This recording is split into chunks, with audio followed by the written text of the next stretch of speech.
Hey everybody, Dirili here. Thank you so much for joining me for another episode of Code Realize, Guardian of Rebirth. We are in Buckingham Palace, as you can see, and we are about to talk to the Queen.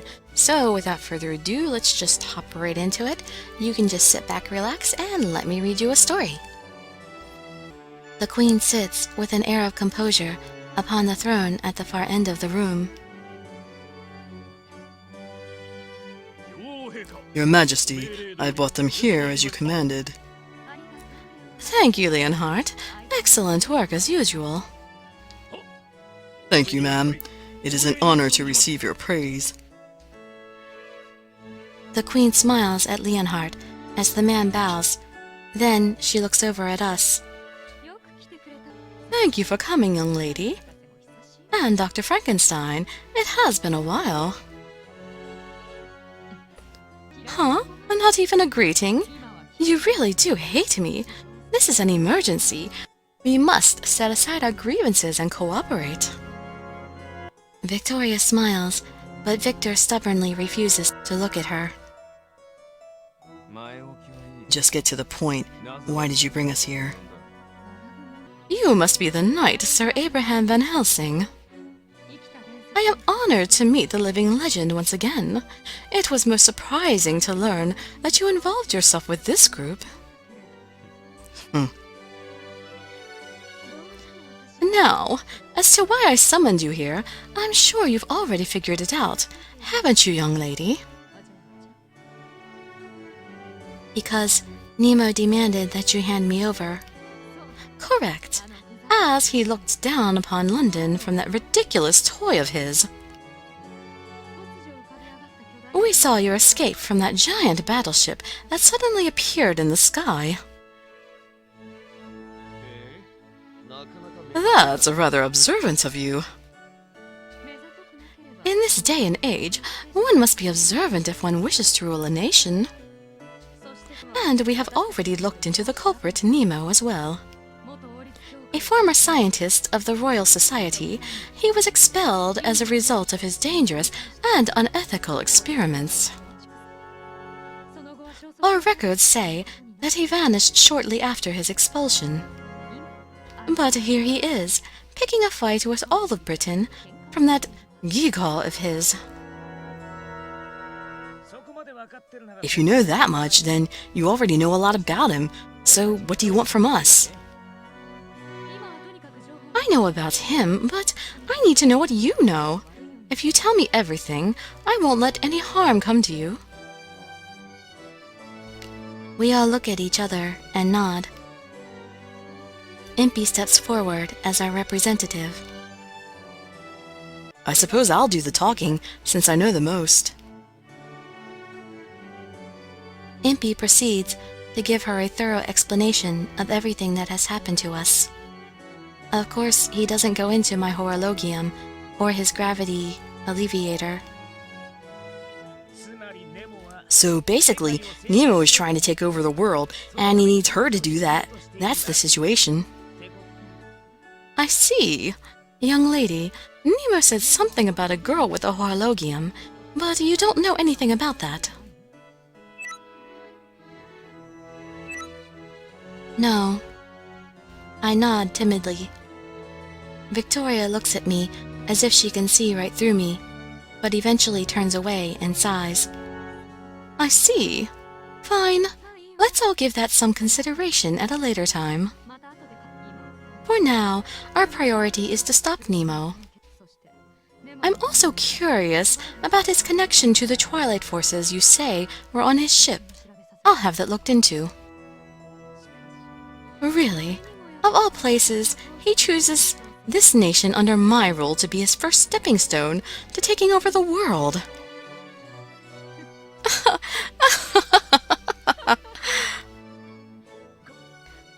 She's scaring me. Me too. Perhaps the Queen is the competitive type. As we look at each other nervously, a soldier comes rushing into the room, his footsteps loud on the floor. Pardon me, something has happened. Calm yourself, man. You stand before the Queen. It's fine, Leonhardt. What happened? Tell me. Yes, ma'am. The battleship has appeared above London again. It's bombarding the city's industrial area. The soldier's words set the room abuzz. Just then, a strange noise resounds from outside. I remember that sound from earlier today. It's the loudspeaker on the Nautilus. Meaning another public address from Nemo. Open the window, please. A soldier opens the window as she commands, and cold night air drifts inside. I hear shrill laughter and see bursts of fire flaring up in the distance. Do you see this, everyone? The beautiful bloom of flame taking seed in London. You are all such fools. You need to be taught repeatedly before you let yourselves be guided to the correct path. That is why I'm back. Now, do you have a good understanding of what will happen if you deny my wishes? I see red lights in the distance. The darkness of the night makes them stand out all the more, and we are rooted in place in shock. Damn it, this is insane!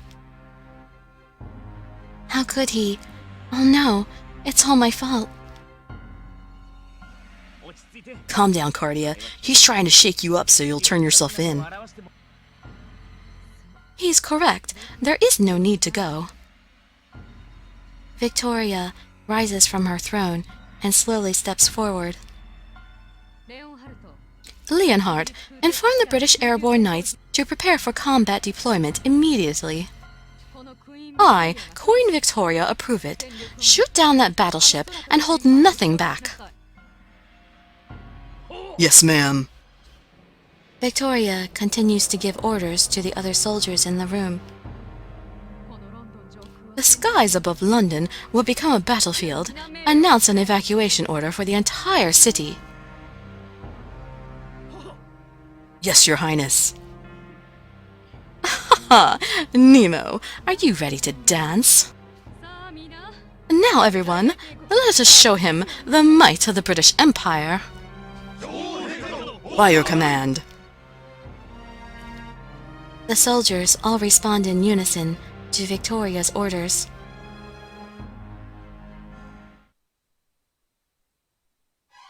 That night, flashes of lights are visible in the night sky. A contingent of the Airborne Knights' airships lift off. They head straight for the Nautilus, which has remained hovering above the industrial area, lit from below by the flames. However, the gun batteries on the Nautilus shoot down the approaching airships, one after another. In a matter of minutes, the sky is filled with fire and smoke. The scene is enough to drive onlookers to despair.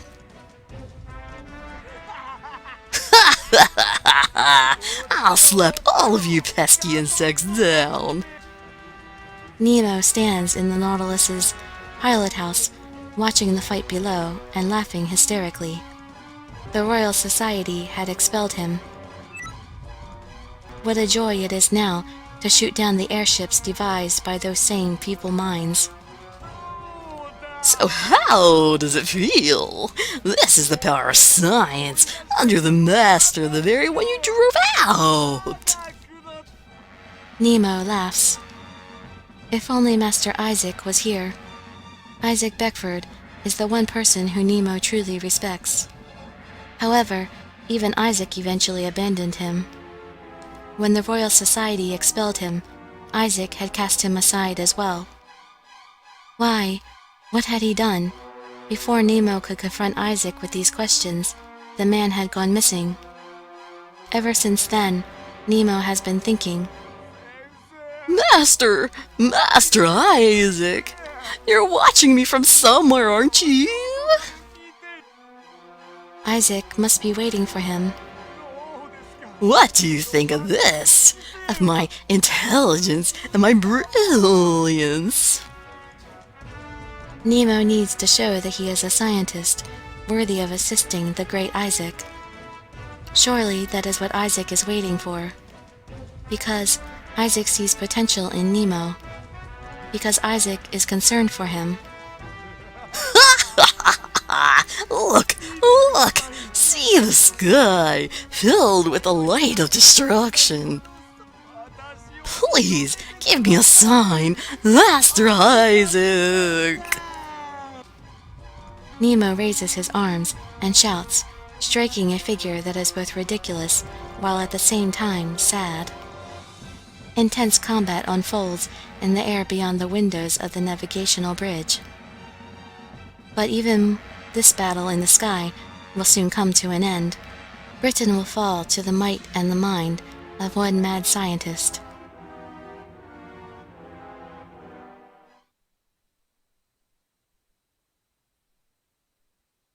Chapter 12. The Grandest Dream.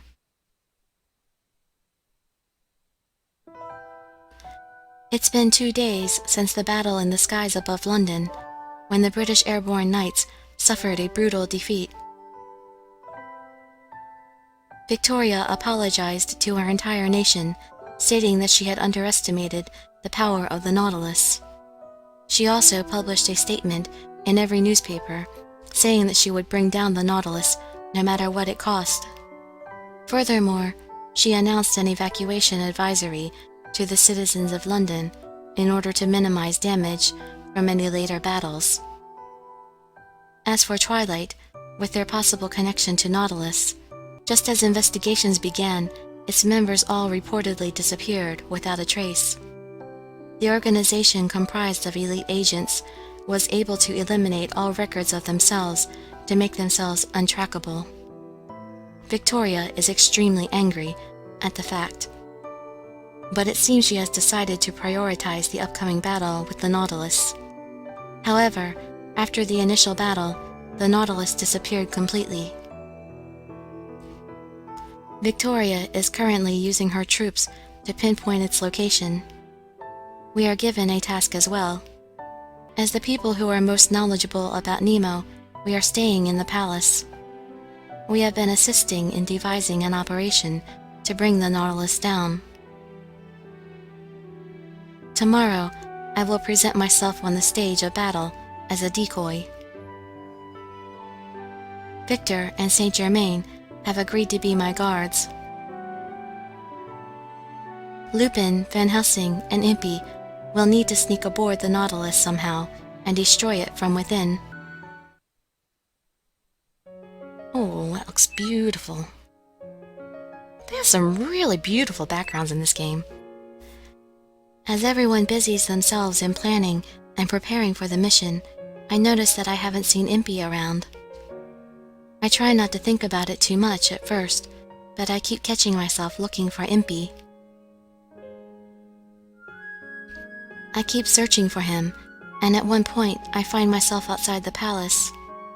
The night breeze is a bit chilly on my skin, and the moon's light is clear as always. As I look around, I see Impy leaving the palace on his own. "Oh, Impy, wait!" I call out to him, and he turns around and smiles at me. What's the matter? Are you getting lonely because you haven't seen me in a while? Not exactly. He's hit the nail on the head, and my voice becomes quieter. Anyway, where are you going? Impy is the only person who knows the Nautilus and understands the details of how it stays aloft. He's crucial to the mission's planning. Aren't they having a meeting right now? Don't you need to be there? Yeah. We're a little stuck, so I wanted to cool off for a while. I asked everyone for permission, of course. I see. So, I think I'm going to go for a little walk. See you later. Impy waves to me and starts walking, and I automatically walk after him. Do you mind if I come with you? He stops when I call out to him. I don't mind at all, but it's not going to be all that exciting, you know? That's fine. It's just, when I'm alone, I start thinking about things that aren't important. I want to go with you. But if you'd rather be alone... Haha, no way. Walks are much more fun with some company, and if that company is my beloved, then all the more so. For a while, Impy and I walk through the city together. There is no one in the streets. Everyone has been evacuated. Tonight, with Nemo's deadline approaching tomorrow, the only ones remaining in the city are with the military or us. Since the evacuation happened so suddenly, the lights in many buildings have been left on. The only sound I hear is our own footsteps. I feel Impy's presence more strongly and closely than usual. Soon, Impy stops in the middle of a rubble-filled street and stands there in a daze. This is where the Nautilus bombed. Right, it's a scar on the world, left by Nemo and by my own invention. I listen to Impy as I look around us. The only thing that the cold light of the moon shows us are crumbling buildings and charred walls. All I see are slightly sinister things like these. Even the breeze carries with it an unpleasant scent of burned things. They were saying that the bodies of the victims were taken elsewhere. Impy suddenly breaks the silence. His expression looks hazy. It looks pretty bad here. I hear many of the corpses were in terrible condition. They can't find people to clean them all. They don't want to leave the bodies here at the risk of spreading disease, so they're going to be buried all at once. Impy's voice sounds like he is speaking from a distant place. Then Impy stares up from the ruined sky. What's the matter, Impy? I start to feel uneasy as I watch Impy standing in silence. Impy laughs a little, with a hint of self-depreciation. It's just, I was thinking that if I hadn't suggested we go find Nemo, none of this would have happened. Cardia, your life wouldn't have been put in danger either. I know apologizing is useless, but I'm sorry. Are you apologizing to me, or to the victims? To both. Impy says this in a daze. Then, at the very least, you don't have to apologize to me. I take full responsibility for my own actions. You did nothing wrong, and none of us could have imagined this outcome. We need to look ahead instead of regretting the past and deal with this. Impy looks at me and gently strokes my hair. Just a simple act like this makes me stiffen up, and I can feel my cheeks getting hot. What? I was just thinking, you're such a trooper. Thanks for making me feel better. You're right, there's no time to waste regretting things. Impy looks at me and smiles. But his smile looks forced to me for some reason. This makes me sad. At times like these, I'm not sure if I should feel sad or angry. Are you angry at Nemo for what he's done? I mean, he used my invention for something horrible. I'm definitely frustrated and want to stop him. But I can't really bring myself to hate him.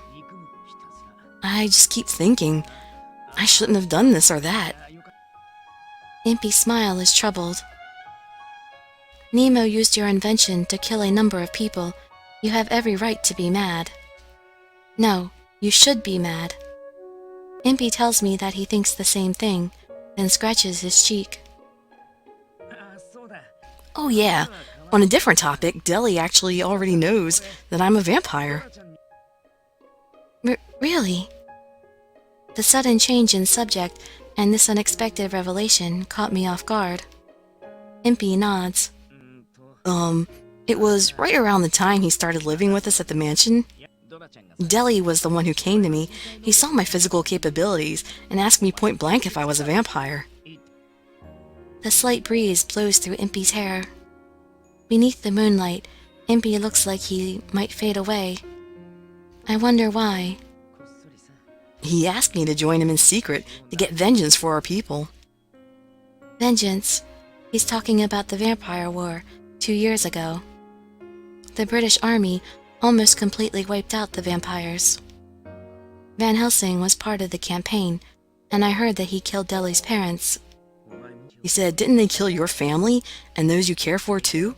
Someday all our survivors will be wiped out by humanity together. He really said that. When I first met Deli, his curses against Van Helsing are still fresh in my memory. Only at the very beginning. He doesn't bring it up at all these days. Don't you think he's looking kinder too? I bet Deli has a lot to think about. I look at Impy once again. He is a vampire who survived the war. It wouldn't be strange at all if he harbored a deep-seated anger towards humans, just like Deli. When he asked me to join him in his revenge, I declined. And Deli got so mad. He punched me a few times with full force. That hurt. I thought I might die. Why? Impy looks at me, puzzled. I heard that so many vampires were killed. Shouldn't you be angry that so many of your friends were murdered? That's the same thing Deli said.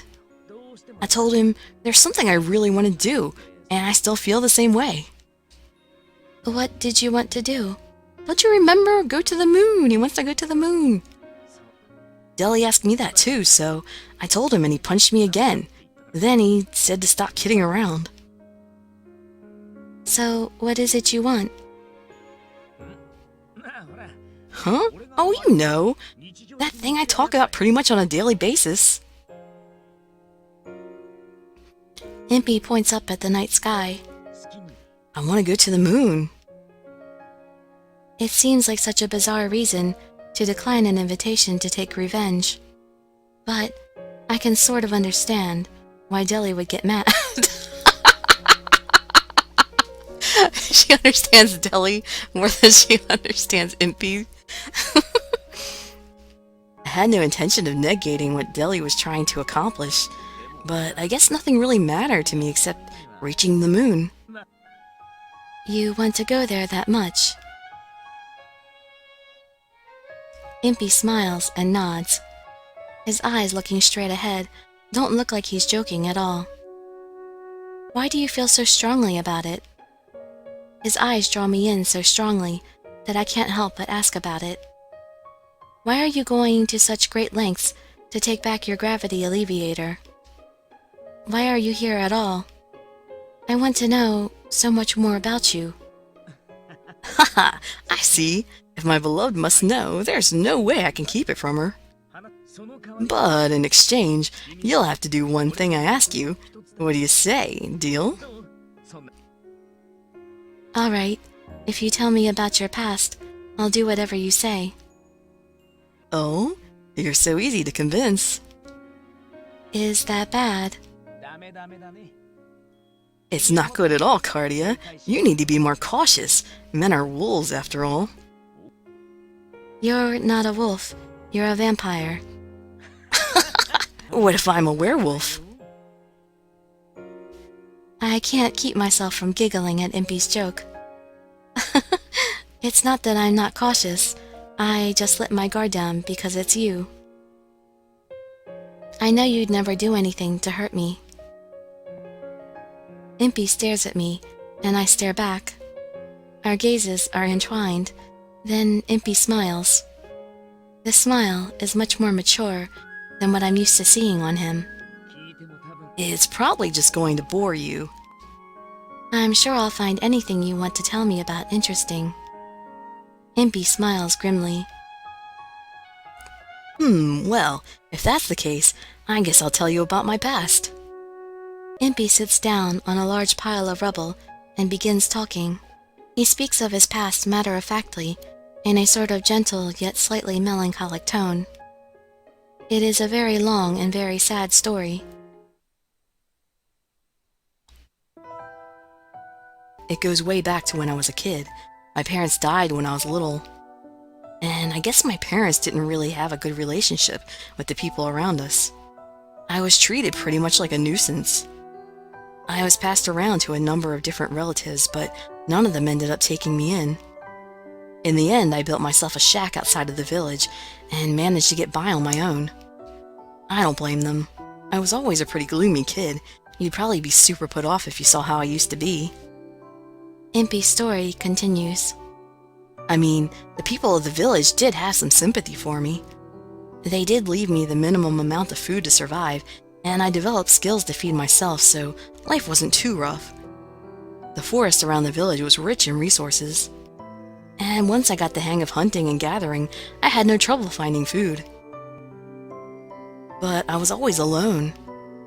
I didn't have any outside interests, I didn't have any friends, and my parents were dead. I spent those days in a daze, and my memories of those times are pretty hazy. I didn't talk much either, so when I did try from time to time, my voice didn't always work. That's pretty much all I remember. Oh, but there was one thing I liked. The moon. I loved the moon. When I looked at it, I could feel it cooling and soothing my emotions. I would just stare at the moon whenever it was out, never tiring of the sight.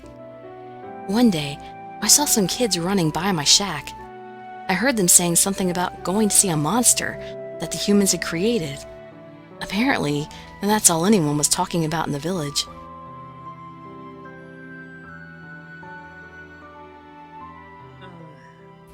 Huh?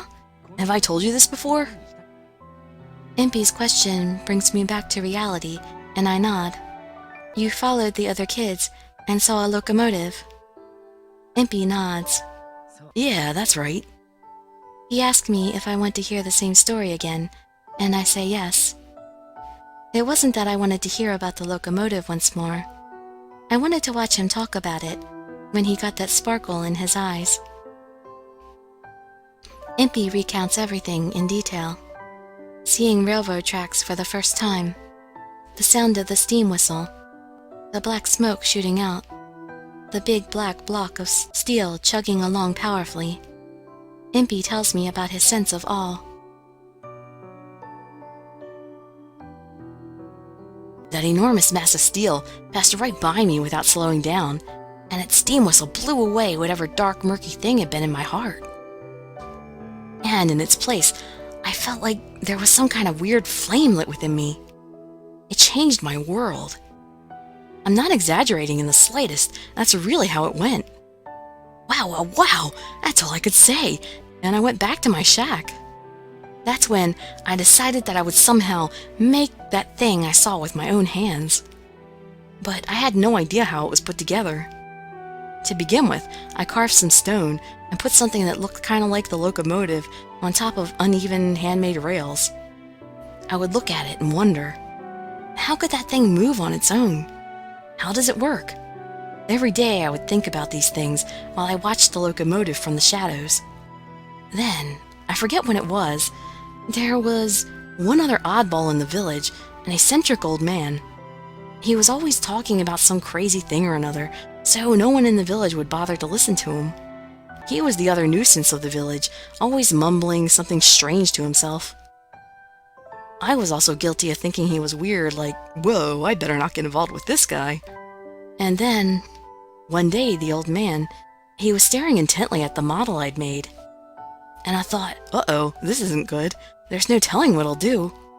And I hastily tried to cover up my model. But he didn't touch it. Instead, he turned to me and said, "Kid, this is a locomotive, isn't it?" It was a pretty big shock. I'd never found out what the name of the thing I was trying to make was, until now. But once I heard that word, I couldn't get over how cool it sounded. Then as I stood there in excitement, the old man said, "This model isn't going to run. It doesn't have an axis to convey power to the wheels, and it doesn't even have an engine. You want me to show you how to make one?" That's what the old man said to me. I mean, how could I say no to that? I jumped at the chance without a second thought. I asked him to please tell me whatever he knew. And from that day on, the old man taught me all about the different machines humans make. In the beginning, we made a model steam locomotive. We built it out of handmade parts and other parts we'd stealthily bought from the human city. When I saw that tiny locomotive move, I felt a shock, like I'd been struck by lightning. Nothing has ever compared to the excitement I felt when I saw that thing move for the first time. A machine I'd made with my very own hands was moving on its own, puffing smoke. I couldn't think of anything better. That's when I swore to myself that I would become an engineer. I realized that this was it for me. This was how I wanted to live. The old man taught me lots of techniques and knowledge as he told me about himself. And he and I were similar in that the traditional way of vampire life wasn't for us. Seeking a breath of science for vampires, he had been going in and out of the human city since he was young. He said his dream was to give the vampires a scientific foothold on par with the humans. Even though he was an old man, when he talked about it, his eyes would sparkle like a child's. But nobody understood what he was trying to do. And before he knew it, he had given up on everything. He looked so sad and tired. I told him to cheer up because I understood him. Then, for some reason, the old man started cracking up. He laughed and laughed. He laughed so hard until he had tears in his eyes. Then he told me about a really important plan. He said that it was a special project and that he'd never told anyone about it before. Vampires had always considered human technology to be the devil's work and distanced themselves from it. He wanted to prove them wrong. He wanted to show everyone how wonderful science could be. He spoke with such passion. I asked him how he planned to prove it, and he laughed and pointed up to the sky. He said he was going to the moon. If he accomplished this impossible task, then everyone would understand how marvelous science could be. Even I was skeptical at the time. "Whoa there, you must be dreaming. There's no way you'll ever make it there." The old man laughed. "Science makes the impossible possible. It's the hopes and dreams of all the people. It's even possible to reach the moon." He said he couldn't explain it too well, but he had the best smile ever. And I guess that rubbed off on me, because before I knew it, I was saying that I would reach the moon myself. The old man smiled and patted me on the head. For some time after that, our days were like that. Those times were a lot of fun.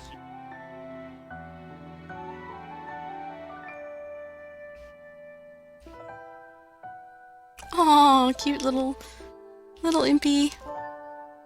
I wonder how many years ago it was. We built a small cannon as a prototype for our moon voyage. We calculated the velocity needed to escape Earth's gravity and the amount of gunpowder that would take. I guess you can call it our first experiment. I wrote some words on the side of the cannon. The old man looked over and asked what the heck it was, so I said to him, "This is the first step towards our dream, right? We should write the name of the development team on it." He rolled his eyes and asked me when we became a development team. I puffed out my chest that, as of right now, we were of a team. The Cannon Club.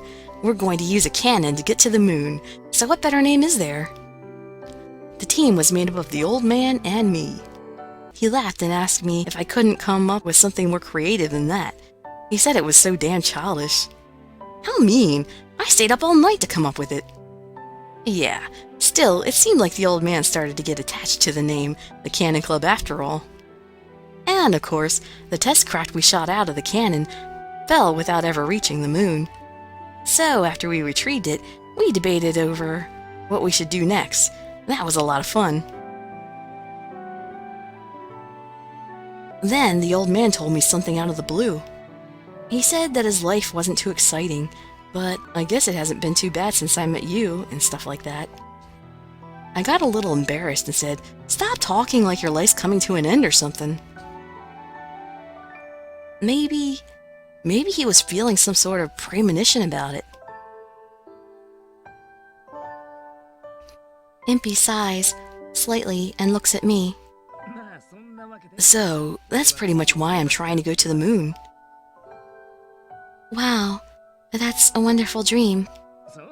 "Really? I'm glad you think so. Usually when I tell people I want to go to the moon, they look at me all funny." "What's the old man doing now?" The question just seemed like a natural progression in the conversation to me, but Impy falls silent. He looks at the moon with sad, distant eyes. Seeing him this way, my mind leaps to the obvious question. He can't be... Yep, He is. He was killed in the war.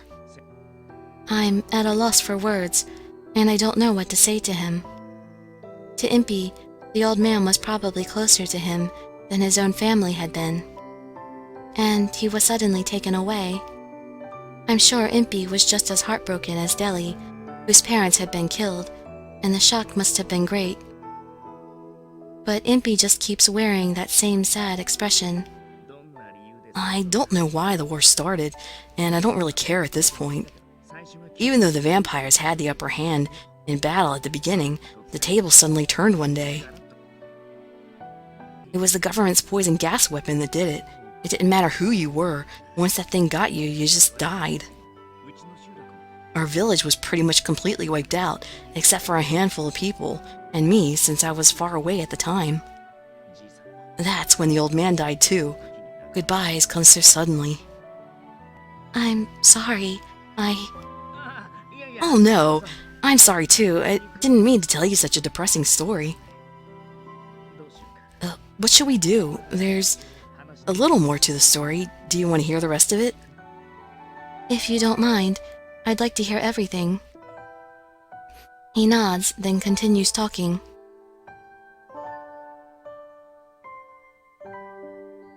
That day, the old man died. I was supposed to be working on an experiment with him. We were prototyping an extremely small model of the gravity alleviator. What do you mean, why am I talking about that all of a sudden? Don't you remember? We've been trying to get to the moon using a cannon, right? But when a cannon goes off with enough force to send something to the moon, the payload has to withstand an immense impact. The force is so great that the initial acceleration would squash anyone riding inside the capsule flat. So what do? We just need to give it the most gentle initial push we can. But if there isn't enough velocity, it won't break the Earth's gravity, and we won't reach the moon. That was our dilemma. The old man had a plan, though. We just needed to make the capsule being fired out as light as possible. That way, we could use minimal force, but still reach a high speed. It took the old man a lifetime to conceive the concept of the gravity alleviator. The logic behind it is pretty amazing. Everything has two sides, like light and shadow, or north and south poles of a magnet.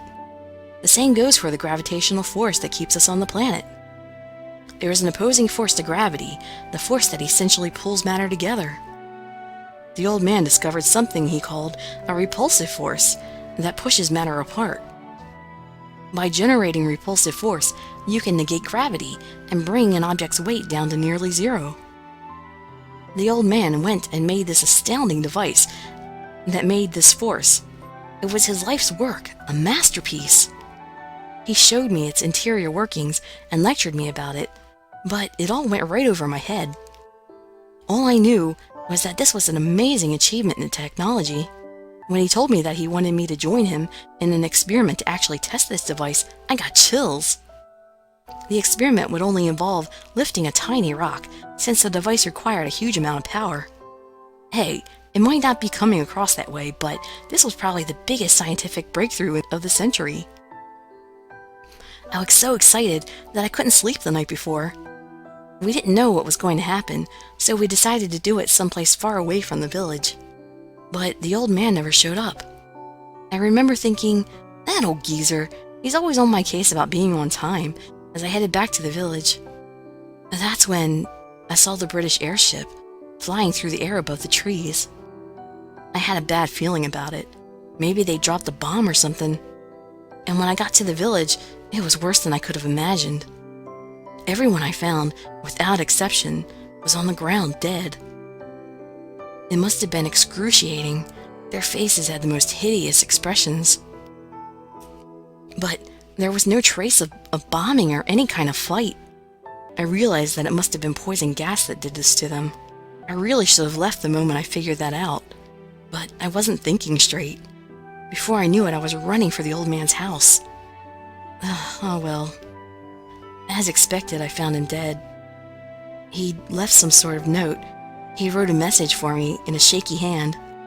I'll be waiting for you on the moon. Show them all that dreams can come true. That's what he wrote. The gravity alleviator was placed next to it, That's all the message said, but it was enough for me. The few remaining survivors and I dug many graves and gave everyone proper burials. The other survivors from the village had nothing but hate for the humans. They hated science for bringing about such a terrible poison. Someone started talking about revenge, and someone else mentioned that the leader of our people, King De La Croix, was going to start a final counterattack. They started talking about joining them, but I didn't go. They called me a coward and a traitor. I guess it was pretty cold-hearted of me, but I just didn't feel any sort of anger in my heart. I was sad, and that was it. Science, something the old man and I had been striving and working to further, had caused something like this. I didn't think it was right. I left the village and went around to many other cities. I wanted to find out what was happening and think about what avenue of science I wanted to pursue. A gentle breeze blows by, and Impy's long hair ruffles in the wind. He looks up at the moon once more, his profile determined, yet always sad. That's why I've sworn to myself. Impy's voice is low. Science isn't meant for war. Science needs to be full of people's hopes and dreams and light. That's why I'm going to carry out the old man's will and show everyone that I can go to the moon. I'm going to show them how pointless it is to fight one another on this tiny planet. There's so much more we can be doing. If we all work together with enough effort, we can even reach the moon. But if we hate and kill one another, take things from each other and seek revenge for the past deeds, we'll just keep going through the same things over and over. And that's pretty much what we've been doing to today, even though we have already made it to the moon. I just want to shout at them that they can do so much better. Impy's fists are shaking slightly. There are so many more interesting, amazing, worthwhile things. I want to go to the moon so I can convey that. Ah, I understand it now. Impy isn't mad at all. Even if his entire race was wiped out, even if the old man who gave him guidance was killed, there isn't a modicum of anger in him. He's just so sad. The world keeps going down the wrong path. The right, just forces are always so weak and are stepped on by the wrong forces until they vanish. This world can't seem to wipe its hate away. And I see why that would make him sad. Impy, the words pour out of me naturally. You're probably the kindest person in the world. You're not running at all. You've been fighting all this time. You've been fighting alone in the most difficult battle there is on the world. I may be a fake. I may be just a doll.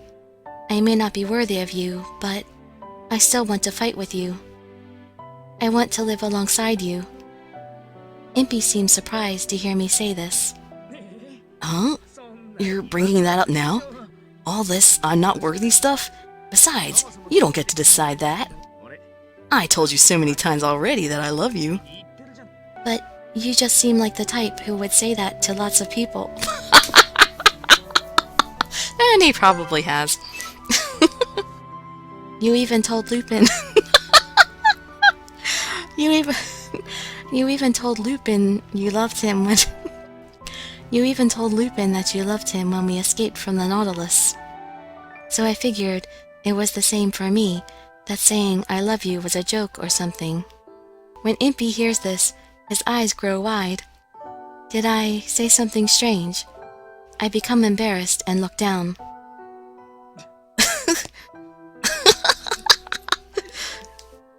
Don't laugh at me. I mean, it's just... I'm sorry, hold on. I'm being serious, you know. No, I didn't realize that you were jealous of Lupin. Oh man, I didn't expect that. He's a man, you know. If that's important to you, I'm not even a living thing. Impy gently raises his index finger in front of my eyes. I see.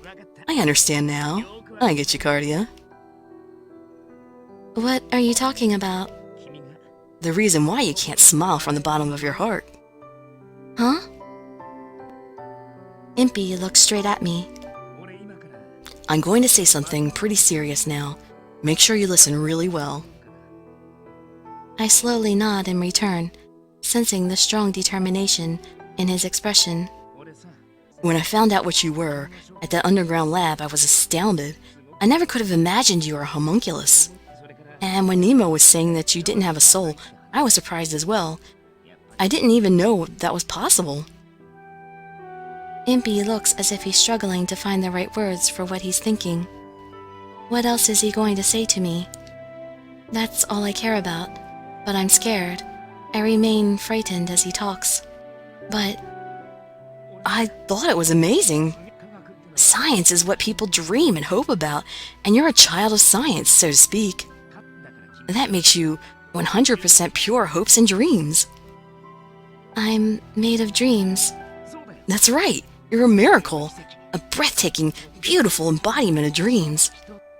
I'm awestruck by Impy's words. But you saw all the bodies floating in the glass tubes. I can't think of them as hopes and dreams. That's what they are, without a doubt.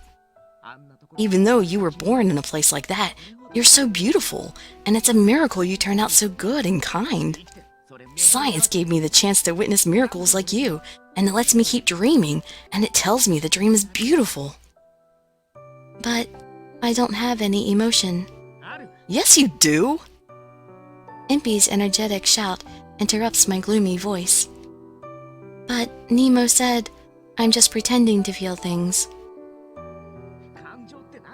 What are emotions? What are feelings? Nobody really knows. Not even Nemo knows that. The spirit is one of the most complex mysteries in the world that science has yet to explain. I mean, I could very well be just an automaton pretending to feel things too. Matters of the spirit and what it means to be alive, nobody in the world truly understands those things. So, you might as well believe what's in front of you. There's no need to doubt it. That's why I believe that the person in front of me looking up at me right now, that she has a heart just as beautiful as her outward appearance. That's what I believe. I really do. So you do have feelings. That's all there is to it. Are you sure? Yeah, from an engineer's perspective, the results in front of my eyes are everything. Your words and actions coming from you as you stand right here. I feel your spirit from those things. That's all you need. I don't trust myself. What Father said to me long ago, it's still in my head. He said I shouldn't love anyone, that the more I learned of love, the unhappier it would make me. Just saying these words makes me feel like heavy chains are tying down my body. That I'm a monster. Whispering this makes Impy feel so far away, even though he's right here next to me. If you can't believe in yourself, there's no need to force yourself to. I wasn't expecting to hear that. There's no need to force an answer out of it. People spend their whole lives trying to figure out who they are. The answer's not that easy to find. So, instead, just believe in me. Impy gently brushes my cheek. His large, rough, warm hands melt my heart. I'll be the closest person to you in all the world. I'll accept you, all of you, more than anyone else in the world. And I'll love you the most out of anyone in the world. Believe me. That's what it means to love. I'm unable to respond, and all I can do is stare at Impy. I'm actually proposing to you right now. Proposing. My voice catches in my throat. Impy smiles and shrugs sheepishly. Remember how I said you'd have to do me a favor in exchange for my story? Yes. Will you spend the rest of your life with me, loving and being loved by me? I look at him in surprise, then I smile, thinking that maybe this is another joke. But he doesn't smile, and just stares at me intently. It's a little sudden. I can't look him in the eyes and turn my face downward. It'll be an all-out war tomorrow, so I'll need to fight. I figured there was no better time to ask you than now.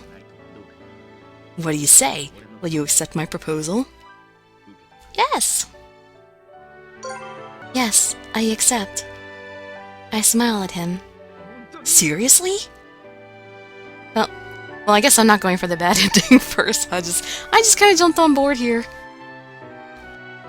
Seriously, it feels really natural to me. For real? For real. Yeah! Impy suddenly lifts me up and starts spinning us around. Impy, what are you doing?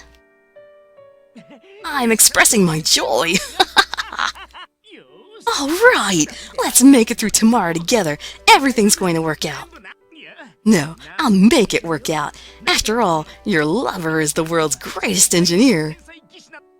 I agree. Oh, I want to ask you another favor. To commemorate our love. Would that be alright? If it's something I can do. Yeah. Can you say I love you? I love you. Whoa! One more time? I love you. Yeah! One more time, please! I'm not complaining, but how many times are you going to ask me to say it, Impy? Forever! As many times as you can! Impy laughs when he says this, and it makes me smile as well. Before I know it, the dark mood I was in has lifted. Then, after a while, we're sitting next to one another, staring at the moon. Okay, I hate to break it here because I really wanted to finish this whole conversation between them, but this video has gone way too long, and so I'm very sorry for breaking this here, and I may even have to break this a little earlier. I apologize for the length of the video, and I also apologize for breaking it at this point, but hopefully we got all of the major storytelling done at once, and hopefully I'm not breaking at a really bad point here. Join me in the next video to find out if I made a bad decision or not. So, I hope to see you in my future videos, and I'd be so grateful for any likes, comments, subscriptions, or shares with your friends to show some support. Thank you so much for joining me, and I wish you all health, happiness, and safety. Dirili signing out. Bye-bye, everybody.